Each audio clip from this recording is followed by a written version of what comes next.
Once again, good morning, all the students of class 11. Today, I am going to start chapter 3rd topic, general characteristics of compounds of the alkaline earth metals. The last point, that is salt of oxo acid. Salt of oxo acids.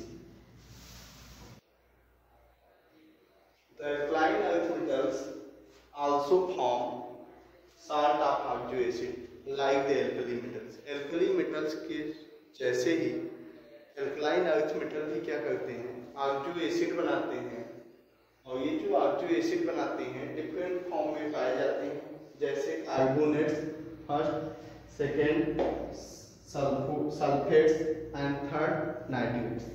Carbonates, sulphates and nitrates. And first of all, let us find out what is the oxo acids of carbonates and what is their effect. The carbonates of alkaline earth metals are insoluble in water. Carbonates होते हैं alkaline earth metal के, वो क्या होते हैं, insoluble होते हैं, अभिलेय होते हैं, अघुलनशील होते हैं. किसमें अघुलनशील होते हैं? वाटर. चलो. And can be precipitated by addition of a sodium और अमोनियम कार्बोनेट. और इनको अलग किया जा सकता है. प्रेसिपिटेटेड, प्रेसिपिटेट क्या होते हैं? A solid soluble product obtained in the solution is known as precipitate. ये प्रेसिपिटेट के फॉर्म में सेपरेट आउट किए जा सकते हैं सॉल्यूशन से. क्या ऐड करने पे? सोडियम कार्बोनेट या अमोनियम कार्बोनेट. जब हम इसके सॉल्यूशन में ऐड करते हैं तो हमें सॉलिड प्रोडक्ट ऑब्टेन होता है. तो ये solution of a soluble salt of these metals. Okay, हमने फर्स्ट पॉइंट देखा, the carbonates of the alkaline earth metals are insoluble in water. जो कार्बोनेट्स होते हैं alkaline earth metal की, वो insoluble होते हैं वाटर में and can be precipitated by the addition of sodium or ammonium carbonate solution to a solution of a soluble salt of these metals. अब जब इनके metals के जो soluble salt होते हैं, जब इसमें हम सोडियम या पोटेशियम ऐड करते हैं, सोडियम या अमोनियम कार्बोनेट ऐड करते हैं, तो हमें क्या ऑब्टेंड होता है? एक सॉलिड इनसॉल्युबल प्रोडक्ट ऑब्टेंड होता है, क्योंकि आसानी से हम उसको सेपरेट आउट कर सकते हैं. मीन्स हमें देखना होगा nature of the carbonates. Carbonates का नेचर क्या है, सॉल्बिलिटी क्या है. तो ये सबसे इंपॉर्टेंट पॉइंट है बेटा. The solubility of carbonates in water decreases as the atomic number increases. जैसे जैसे मेटल का जो एटॉमिक नंबर होता है, जैसे जैसे इंक्रीज करता जाता है, वैसे वैसे उसकी सॉल्बिलिटी भी क्या होती है? डिक्रीज करती जाती है. मीन्स अगर बात करें, solubility inversely proportional to the atomic number. Solubility जो होती है एटॉमिक नंबर की इनवर्सली प्रोपोर्शनल होती है. अगर सॉल्बिलिटी बढ़नी है तो एटॉमिक नंबर क्या होना चाहिए? कम होना चाहिए. अगर एटॉमिक नंबर ज़्यादा होगा तो इसका मतलब क्या है? सॉल्बिलिटी आपकी कम होगी. तो यहाँ पे यही लिखा गया, the solubility of carbonates in water decreases as the atomic number of the metal ion increases. जैसे जैसे मेटल आयन का एटॉमिक नंबर इंक्रीज करता जाता है, वैसे वैसे उसकी सॉल्बिलिटी क्या होती है? डिक्रीज करती जाती है. लाइक देखिए, एग्जांपल हम देते हैं, beryllium, magnesium, calcium, strontium, barium. Okay, अगर इसमें बात किया जाए तो यहाँ पे एटॉमिक नंबर बेरिलियम 4, इसका 12, इसका 20, इसका 37, इसका कहता है 36. ओके, अब यहाँ बात करें, सबसे ज्यादा एटॉमिक नंबर इसका होता है, मतलब सबसे कम सॉल्बिलिटी किसकी होगी? इसकी होगी. और सबसे ज्यादा सॉल्बिलिटी किसकी होगी, इसकी होगी। तो कौन सा होगा, beryllium. Means beryllium is most soluble in water in comparison to the barium because it have less atomic number in comparison to the barium। Okay, अगर आप यहाँ पे पूरा स्ट्रक्चर बनाएंगे तो BeOH twice, MgOH twice, CaOH twice, SrOH twice and BaOH twice, most soluble that is BeOH twice। Understand? Next point, all the carbonates decomposes on heating to give carbon dioxide and the oxide। जितने भी carbonate होंगे alkaline के, चाहे वो beryllium carbonate हो, चाहे magnesium carbonate हो, strontium carbonate हो, कैल्शियम कार्बोनेट हो, सभी के सभी all the carbonates decomposes on heating, सभी को हीट करने पे डिकम्पोज हो जाते हैं, ब्रेक हो जाते हैं। क्या बनाते हैं, कार्बन डाइऑक्साइड बनाते हैं और साथ ही साथ क्या बनाते हैं, ऑक्साइड बनाते हैं। आइए एक हम एग्जांपल ले लेते हैं।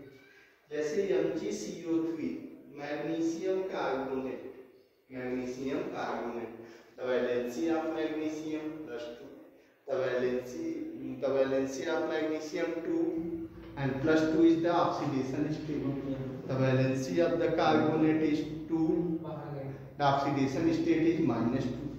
ओके, अगर इसकी बात करें जब इसको हीट किया जाता है ये बनाता क्या है बेटा, मैग्नीशियम ऑक्साइड बनाता है और क्या बनाता है, CO2 बनाता है। देखिए आपने यही लिखा है कि all the carbonates decompose on heating to give carbon dioxide and oxide. जितने भी कार्बोनेट होंगे एल्कलाइन अर्थ मेटल के, सभी हीट करने पे मैग्नीशियम ऑक्साइड बनाएंगे और ऑक्साइड बनाएंगे। ऑक्साइड किसका बनाएंगे, एल्कलाइन अर्थ मेटल के ही ऑक्साइड बनाएंगे। For example MgCO3 breaks into MgO and CO2। Okay, next क्या होगा, beryllium carbonate, beryllium BeCO3। Okay, BeCO3, beryllium carbonate is unstable. ये कैसा होता है, अनस्टेबल होता है। क्यों अनस्टेबल होता है आप जानते हैं, क्योंकि beryllium carbonate on heating decomposes into magnesium, decomposes on heating into beryllium oxide and carbon dioxide. Therefore this beryllium carbonate can be kept only in the atmosphere of oxygen। इसीलिए इस बेरिलियम कार्बोनेट को केवल वहीं पे रखा जाता है जहाँ पे कि चारों तरफ क्या हो, कार्बन डाइऑक्साइड का एटमॉस्फेयर हो। वहाँ पे रखने पे ये कुछ समय तक उस फॉर्म में बेरिलियम कार्बोनेट के पाए जाते हैं। Otherwise it decomposes easily to form beryllium oxide and carbon dioxide. Okay,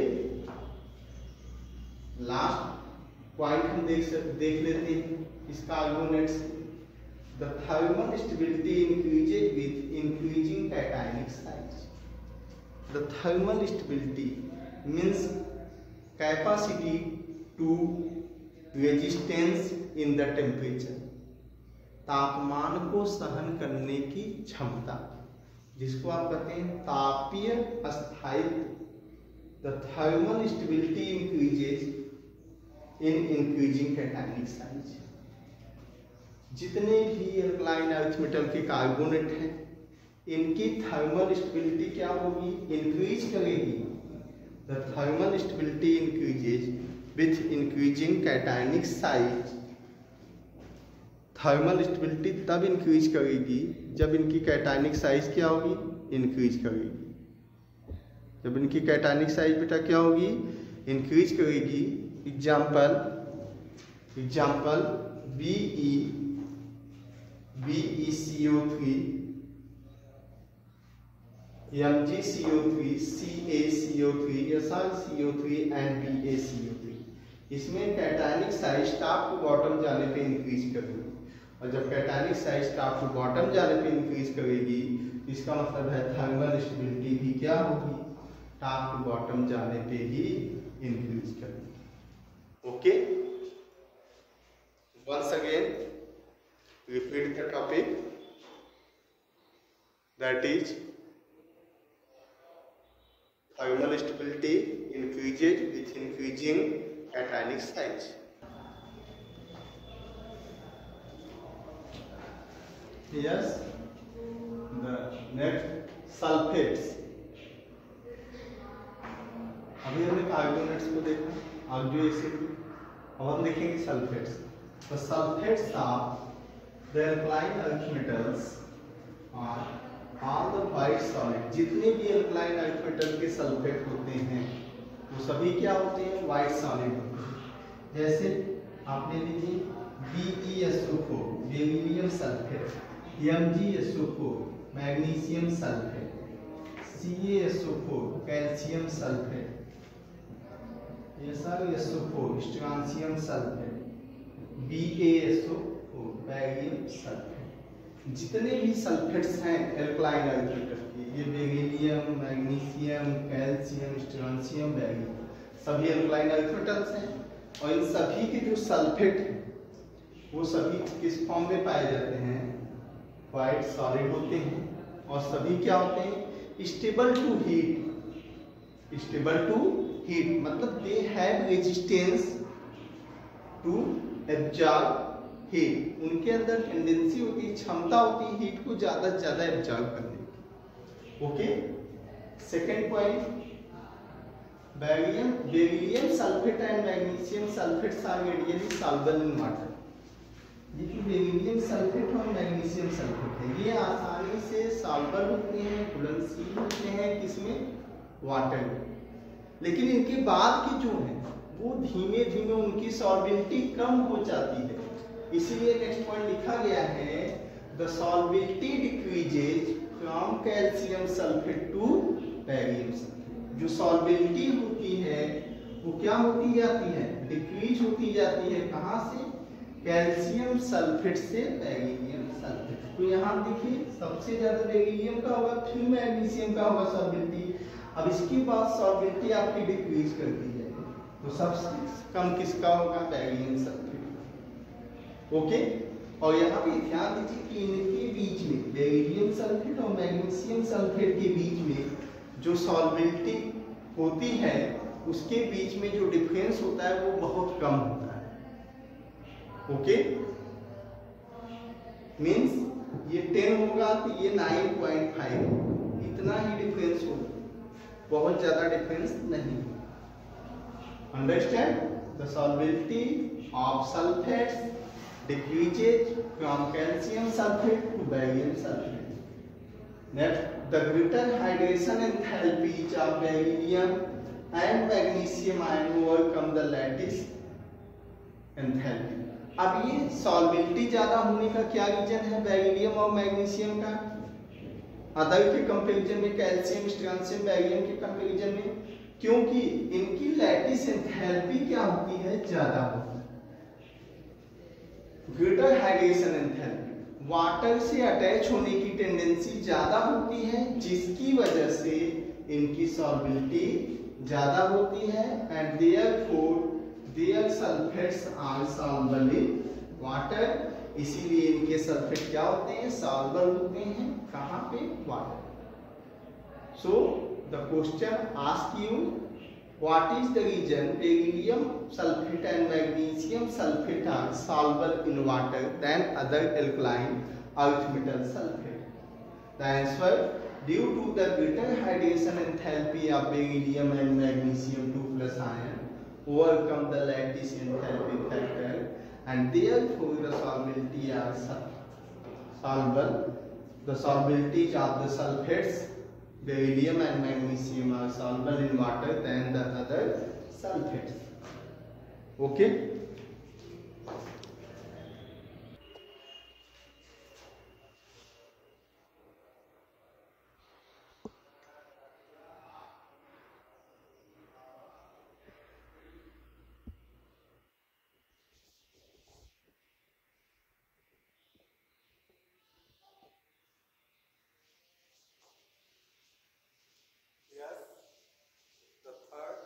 That is nitrates. The nitrates are made by dissolution of carbonates in dilute nitric acid. Alkaline earth metal के जो nitrates बनते हैं वो जब हम dissolve करते हैं carbonate को डाइल्यूट नाइट्रिक एसिड में, तब हमें एल्कलाइन अर्थ मेटल के नाइट्रेट्स ऑब्टेन्ड होते हैं. Means the nitrates are obtained by the dissolution of carbonates in dilute nitric acid, in which magnesium nitrate MgNO3 twice magnesium nitrate crystallizes with 6 molecules of water. Magnesium nitrate की अगर बात करें तो ये हमेशा कितने मॉलिक्यूल ऑफ वाटर को absorb करता है? 6 molecule. Means MgNO3 twice into 6H2O.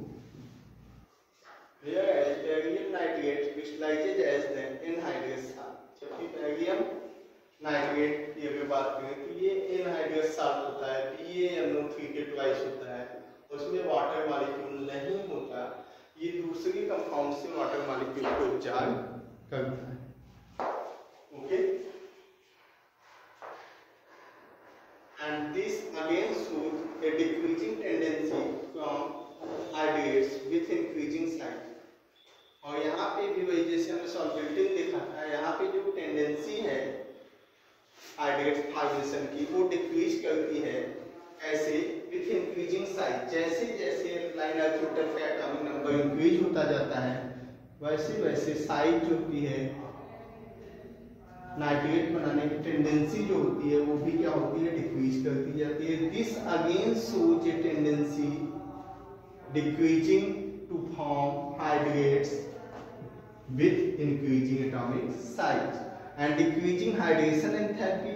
और जब हाइड्रेट की टेंडेंसी कम होती है तो साथ ही साथ hydration enthalpy, the attachment of water molecule, जो एंथैल्पी होती है वो भी क्या होती जाती है? डिक्रीज करती जाती है. Means decreasing hydration enthalpy. Once again, the hydrates on increasing atomic size, decreasing hydrates tendency, and also the hydration enthalpy decreases. All of them nitrates of alkaline earth metal decompose. जितने भी alkaline earth metal के nitrates होते हैं ये decompose होते हैं heat करने पे और क्या देते हैं? ऑक्साइड देते हैं. कैसे ऑक्साइड देते हैं? जैसे एल्कली मेटल जैसे लिथियम देता था क्या? Lithium nitride. वैसे ही जितने भी एल्कलाइन अर्थ मेटल्स हैं सभी जब हीट किए जाते हैं तो डिकम्पोज होकर क्या देते हैं? ऑक्साइड देते हैं और साथ ही साथ nitrogen oxide. Okay, like 2MnO3 के ट्वाइस. 2MnO3 मींस बेरिलियम हो सकता है, कैल्शियम हो सकता है, मैग्नीशियम हो सकता है, स्ट्रांसियम हो सकता है, बैरियम हो सकता है. जब रिएक्शन हीट किया जाएगा इसको तो यहाँ क्या बनेगा आपका? 2MO plus 4NO2 plus O2 बनेगा. Okay, means all the nitrates of these compounds converted into metal oxide like lithium oxide. Okay, thus the general characteristics of compounds are completed, in which we study about the 3 properties. First, oxide and hydroxide. Second,